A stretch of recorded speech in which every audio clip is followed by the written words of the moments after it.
My guys, എന്തൊക്കെയാണ് ഈ ദുനിയാവിൽ നടക്കുന്നത്? രാവിലെ നീച്ചാൽ തന്നെ കേൾക്കണ വാർത്ത വെട്ടും കുത്തും കൊലയൊക്കെയാണ്. ഞാൻ ഇപ്പൊ ഇന്ന് രാവിലെ കേട്ട വാർത്ത മറ്റേ എന്തോ ട്യൂഷന്റെ അവിടെ എന്തോ അടിയൊക്കെ ഉണ്ടായിട്ട് എനിക്കും സത്യം പറഞ്ഞാൽ നേരെ അറിയൊന്നുമില്ല.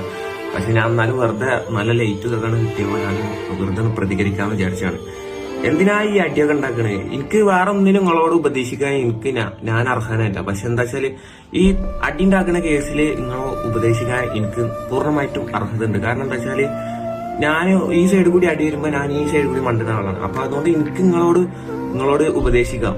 അടിയൊന്നും ഉണ്ടാക്കിയിട്ട് ഒരു കാര്യമില്ല. അതൊക്കെ ആ ടൈമില് നമുക്കൊരു തോന്നുന്ന ഒരു കാര്യമാണ്. ഒരു ചെറുപ്പത്തില് ആ ഒരു ടീനേജിൽ തോന്നുന്ന ഒരു കാര്യമാണ്. എന്റെ അറിവില് ഞാൻ ഒരു അടി ഉണ്ടാക്കിയിരിക്കുന്ന ഒരു 10ാം ക്ലാസ് എന്നാണ്.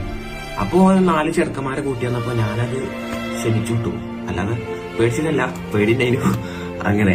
അപ്പോ എന്തിനാ വെറുതെ അടിയൊക്കെ ഉണ്ടാക്കണേ? അടിയൊന്നും ഇല്ലാതെ നമുക്ക് അടി ഉണ്ടാക്കണ പോലെ ഗുണ്ടകളോട് ചോദിച്ചാൽ മനസ്സിലാവും. ഓൽക്കൊന്നും എല്ലാ